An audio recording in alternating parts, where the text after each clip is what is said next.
Good evening everyone, this is Arvind Singh, senior counsellor education ji. Actually आज हम जिस टॉपिक पे बात करने वाले हैं बहुत ही इंपॉर्टेंट टॉपिक है। ये उन कैंडिडेट के लिए जिन्होंने अभी जेईई मेंस का एग्जाम दिया हुआ है या फिर आगे देने वाले हैं। जो बेसिकली जो हमारा टॉपिक है, आज हम बात करेंगे मार्क्स वर्सेस परसेंटाइल और वर्सेस जेईई में रैंक, जो जेईई का रैंक बनता है आपका। तो बेसिकली हम लोग डिस्कशन करेंगे, ये समझेंगे कि बच्चे का मार्क्स तो बच्चे को मालूम होता है जनरली, बट मार्क्स कैसे वो बच्चा जान सकता है, क्योंकि एनटीए तो मार्क्स सीट देता नहीं है आपको। मार्क्स कैसे आप कैलकुलेट कर सकते हैं अपना? जो एनटीए आपको जो स्कोर कार्ड देता है उसमें परसेंटाइल होता है, तो वो परसेंटाइल कैसे कैलकुलेट होता है बच्चे को पता होता है परसेंटाइल क्या, लेकिन वो कैसे आया बच्चे को नॉलेज नहीं होता है। ये देखिए वीडियो जब आप एक बार देख लेंगे ना, तो मार्क्स का ना ही आपको फ्यूचर में डाउट होगा, ना ही परसेंटाइल पे लेकर डाउट होगा, ना ही रैंक पे लेकर डाउट होगा, और ना ही इसके लिए कहीं और आपको जाना पड़ेगा। तो देखिए, अब आफ्टर द एग्जामिनेशन जो प्रोसेस होता है हम लोग उसकी बात करेंगे। आफ्टर एग्जामिनेशन, ठीक है, एग्जामिनेशन आपने जो एग्जाम दी थी, सपोज आपका जो एग्जाम का शेड्यूल हुआ है, मैं एग्जांपल लेता हूं कि एग्जाम शेड्यूल हुआ है आपका 5 से 12 के बीच में एग्जाम होने वाला, सॉरी 15 के बीच में। तो 15 के बाद आपको क्या होगा?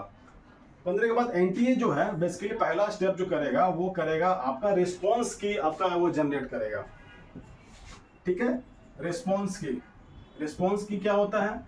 रिस्पॉन्स की एक आपका बेसिकली इस तरह से देखा जाए तो रिस्पॉन्स की में जो भी एनटीए के द्वारा पूछा गया क्वेश्चंस होगा, ठीक है। आपने जो आंसर दिया है, आप याद रखिएगा, आपका answer, your answer will be mention there. तो आप देख सकते हैं आपने किस क्वेश्चन के लिए क्या आंसर दिया है, ठीक है। रिस्पॉन्स की के बाद जो नेक्स्ट डे होता है, प्रोबेबली नेक्स्ट डे या विद इन 48 आवर के टाइम में, फिर एनटीए क्या करेगा, नेक्स्ट स्टेप क्या करेगा, आंसर की लॉन्च कर देगा, आपका आंसर की लॉन्च करेगा। अब ये आंसर की में क्या रहेगा, जो क्वेश्चंस है, जो भी क्वेश्चन एनटीए ने दिया था आपके एग्जाम में, उसका एक्चुअली आंसर क्या है वो आपको एनटीए बताएगा, ठीक है। आंसर आएगा आपका एनटीए की तरफ से, ठीक है। तो अब यहां आप देखो, आपके पास आपके आंसर हैं पड़े हुए जो आपने आंसर दिया है। अब एनटीए क्या बोल रहा है कि किस क्वेश्चन का क्या आंसर है। तो आप इससे आप क्या कर सकते हो, सपोज आपका आंसर और एनटीए का आंसर से आप क्रॉस चेक कर सकते हो, तो आपको आइडिया लग जाएगा कि आपका कितना आंसर सही हुआ है और कितना आंसर गलत हुआ है, ठीक है। आप एक चीज याद रखिएगा, आपको पता है कि जो भी जेईई मेंस का एग्जाम होता है इसमें 3 सब्जेक्ट होते हैं। पहले मैथ होता है, ठीक है, दूसरा फिजिक्स होता है, तीसरा केमिस्ट्री होता है। सपोज आपने क्रॉस चेक करा अपने आंसर की और रिस्पॉन्स की से, आपको पता चला कि आपके 25 क्वेश्चन में से 10 क्वेश्चन सही है, ठीक है। मैथ के 10 क्वेश्चन सही हैं आपके फिजिक्स के, और 10 क्वेश्चन सही हैं आपके केमिस्ट्री के। टोटल 30 क्वेश्चन आपके सही हो रहे हैं। एक क्वेश्चन का 4 मार्क्स होता है, तो इन टोटल आपका मार्क्स बन जाता है 120। ये तो क्लियर हो गया आपका। बट आपने कुछ मार्क्स, कुछ क्वेश्चन गलत भी करे हैं इसमें। सपोज 5 क्वेश्चन आपने इसमें गलत कर दिया है, 5 इसमें गलत कर दिया है, 5 इसमें गलत कर दिया है, टोटल 15 आपने गलत कर दिया है। तो इसमें से क्या होगा, 15 माइनस हो जाएगा आपका। तो आपका जो एग्जैक्ट जो आपका मार्क्स बनेगा वो 105 बनेगा। ये आपका जेईई मेंस का मार्क्स है, ठीक है। ये क्लियर हो गया आपको।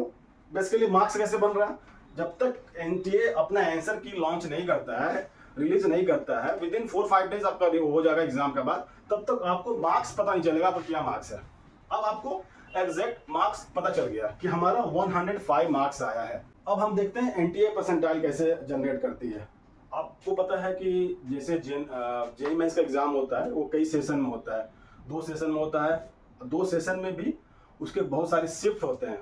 जैसे कि आपको पता होगा जनवरी सेशन में टोटल 5 डेज एग्जाम था, टोटल 10 शिफ्ट थे।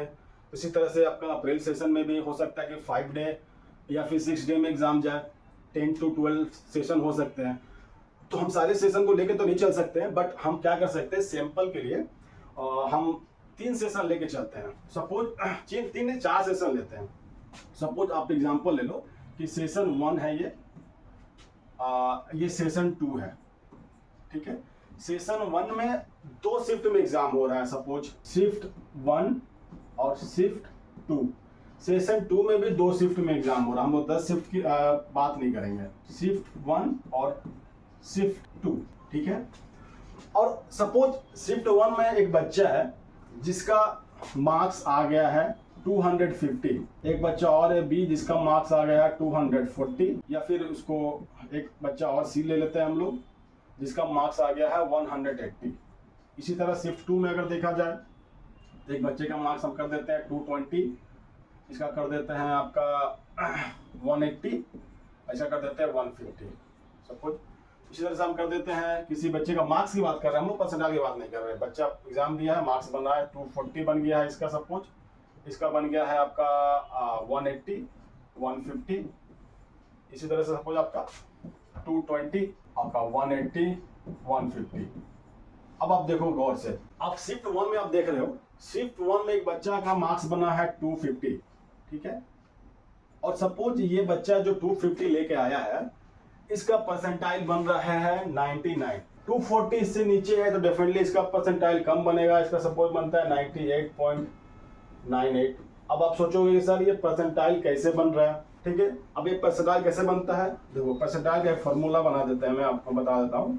जैसे कि total number of student, let's see total number of student, अब total number of student above you by total number of student into 100। ये आप एक फार्मूला है जिसको आप याद रखिएगा, और इस फार्मूला से आप अपना कैलकुलेट कर सकते हैं। सपोज इस बच्चे का ऊपर में, इस बच्चे का ऊपर में एक बच्चा सिर्फ है जिसका कुछ मार्क्स होगा 255 होगा लेट्स से, तो ये बच्चा के ऊपर एक बच्चा है, तो हम अगर मान के चलिए टोटल बच्चा 12 लाख है, और यहाँ पे देखो यहाँ पे क्या हो जाएगा 0, क्योंकि इसके ऊपर कोई बच्चा है ही नहीं, ठीक है। Divide by total student 12 lakh हो जाता है, ठीक है, इनटू 100। अब देखो ये तो कट जा रहा है, ये बच जा रहा है आपका, यानी कि इसका जो है परसेंटाइल बनेगा ये 100% परसेंटाइल बन रहा है, ठीक है। चूंकि इसके ऊपर एक बच्चा है तो उसका परसेंटाइल जो बनेगा वो 99.9999 करके जाएगा। तो अब समझ में आ गया, एक क्लियर हो गया कि परसेंटाइल जो बनता है शिफ्ट वाइज बनता है, दूसरे शिफ्ट से इसका कोई मतलब नहीं है। इस बच्चे का क्या मार्क्स बन रहा है कोई मतलब नहीं है, इस बच्चे का क्या परसेंटाइल बना है इसको कोई मतलब नहीं है, इनको मार्क्स से कोई मतलब नहीं। अपने शिफ्ट में जो बच्चा टॉप पे है, जो सबसे ज्यादा मार्क्स लाया है वो 100 परसेंटाइल है, उसका जो नीचे बच्चा है वो 99.99 करके जाएगा क्योंकि उसके ऊपर से एक बच्चा है। तो इस तरह से बच्चे का परसेंटाइल डिसाइड होता है। क्लियर हो गया, पहला क्लियर हो गया हमारा मार्क्स कैसे क्लियर हो, मार्क्स कैसे आ रहा है। सेकेंड चीज हमारा बन गया कि हमारा परसेंटाइल कितने का, परसेंटाइल किस तरह से बन रहा है, ठीक है। अब थर्ड जो लास्ट पॉइंट हमारा, हम देख लेंगे बच्चे का रैंक कैसे हो रहा है। ये हो गया, ये हमारा हो गया, हम देख लेते हैं बच्चे का रैंक कैसे होता है। परसेंटाइल का फॉर्मूला समझ में आ गया आपको, ये फॉर्मूला आप याद रखना डेफिनेटली, ये फॉर्मूला आप जब भी कैलकुलेट करोगे तो ये अब बोलोगे सर ये परसेंटाइल मुझे कैसे पता चलेगा, क्योंकि हमारे ऊपर कितने बच्चे हमें तो पता ही नहीं है। तो इसलिए बच्चे को परसेंटाइल कैसे कैलकुलेट होता है बच्चे को पता नहीं चलता, वो एनटीए वाले को पता होता है क्योंकि इस बच्चे के ऊपर कितने बच्चे हैं, जितने बच्चे ऊपर है वो बच्चा उसका परसेंटाइल आपसे बेटर होगा, जितने बच्चे आपके नीचे है वो आपका उनका परसेंटाइल आपसे कम रहेगा। अब हम लास्ट पॉइंट पे आते हैं कि रैंक कैसे कैलकुलेट होता है। परसेंटाइल समझ में आ गया आपको। हाँ, परसेंटाइल में एक चीज और मैं बता देता हूँ आपको कि अगर किसी बच्चे का हो सकता है कि मार्क्स सेम आ जाए, लेट्स से टाई हो जाता है, एक ही ग्रुप का बच्चा है, एक ही शिफ्ट का बच्चा है, शिफ्ट 1 में ही एक बच्चा है ए और बी, दोनों का मार्क्स आता है 150। तो अब बोलोगे सर परसेंटाइल कैसे कैलकुलेट होगा, दोनों परसेंटाइल टाई हो जा रहा है। बट इस केस में क्या होगा ना, हमने बताया था आपको, एक मैंने दिखाया था स्कोर कार्ड। आप देखो इस स्कोर कार्ड को देखो ध्यान से, पहले टोटल परसेंटाइल आपका देखा गया, टोटल परसेंटाइल अगर दोनों का सेम है तो फिर देखेंगे मैथ का परसेंटाइल किसका ज्यादा है, ठीक है। फिर हम देखेंगे कि मैथ का परसेंटाइल, पहले मैथ का परसेंटाइल देखेंगे, अगर मैथ का परसेंटाइल ए का बी से ज्यादा है तो ये बी से ऊपर रहेगा, ठीक है। अगर मैथ्स भी दोनों का सेम है तो हम लोग केमिस्ट्री देखेंगे, केमिस्ट्री में अगर भी दोनों का टाई हो जाता है तो फिजिक्स में ऑटोमेटिक टाई हो ही जाएगा क्योंकि दोनों का नंबर सेम है। तो लास्ट ऑप्शन क्या बचेगा, डेट ऑफ बर्थ। अगर ए बी में जो सीनियर बच्चा है उसका वो ऊपर चला जाएगा, ऊपर जाएगा तो डेफिनेटली उनका परसेंटाइल हो जाएगा बढ़िया होता है। रैंक का बहुत सिंपल सा थ्योरी है, परसेंटाइल बच्चे का निकल गया है। अब एनटीए क्या करेंगे, दोनों शिफ्ट का ले लेंगे बच्चा, जो दोनों शिफ्ट में जो बच्चे का बेस्ट परसेंटाइल है उसको आप असेंडिंग ऑर्डर में डाल देंगे। असेंडिंग ऑर्डर में जो सबसे ज्यादा परसेंटाइल जिनका है वो ऊपर रहेगा 99.99 समथिंग, 99999 करके ऐसे जाता है, बहुत लंबा वो डॉटेड डॉट जाता है, फिर से 99.999 करके 8 करके जाएगा। असेंडिंग ऑर्डर में इसको डाल देंगे, ठीक है। अब असेंडिंग ऑर्डर में जब डाल देंगे तो जो सबसे हाईएस्ट परसेंटाइल होगा वो सारे शिफ्ट वाले को मिला के बनाया जाता है परसेंटाइल, ठीक है।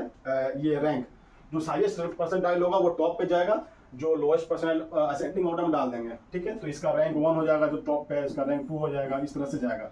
अगर सपोज बच्चे को अप्रोक्स में निकालना है कि सर मेरा परसेंटाइल सर 90 परसेंटाइल है, मेरा रैंक कितना बनेगा, तो हम क्या करेंगे ना, उनका सिंपल सा फॉर्मूला है 100 माइनस आपका जो परसेंटाइल है, ठीक है, 100 माइनस आपका जो परसेंटाइल है बेसिकली डिवाइड बाई कर देंगे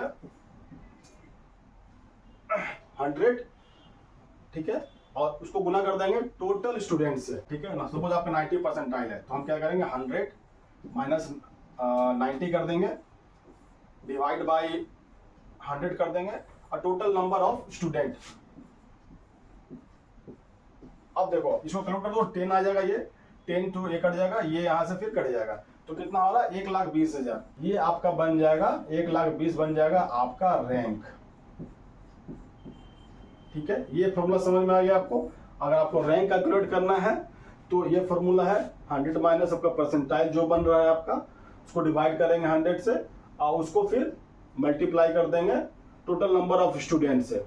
बट ये फॉर्मूला सबके लिए काम आएगा, बट जो 100 परसेंटाइल वाला बच्चे उसके लिए काम नहीं आएगा। तो 100 परसेंटाइल वाला बच्चा होगा तो उसमें प्लस आप ऐड कर देना 1, ठीक है। ये बेसिक फॉर्मूला है। अब हमको लग रहा है आप लोग क्लियर हो गया होगा कैसे बच्चे का मार्क्स बन रहा है, कैसे परसेंटाइल बन रहा है। मार्क्स का पॉइंट हमने क्लियर कर दिया, मार्क्स कैसे बन रहा है आपका, परसेंटाइल कैसे हो रहा है आपको क्लियर कर दिया मैंने। अब बच्चे का मार्क्स और परसेंटाइल पर रैंक कैसे बनता है ये मैंने क्लियर कर दिया। दोनों का परसेंटाइल का मैंने फॉर्मूला बता दिया आपको और रैंक निकालने का फॉर्मूला बता दिया। आई होप कि आपको इसके बाद किसी को डाउट नहीं रहेगा इन फ्यूचर। अगर फिर भी किसी को कोई डाउट है तो आप कमेंट बॉक्स में जरूर आप मेंशन करना, मैं उसके लिए फिर से आपको डेडिकेटेड वीडियो बनाकर बताऊंगा। और आपको अगर ये जो हमारा वीडियो है अगर पसंद आए तो इसको लाइक जरूर करना है आप, और हमारे चैनल को सब्सक्राइब जरूर कर देना ताकि आपको जो नेक्स्ट हमारा जो बहुत इंपॉर्टेंट वीडियो आने वाला है उसके बारे में आपको इन्फॉर्मेशन मिलते रहे, ठीक है। Thank you, this is Arvind signing of.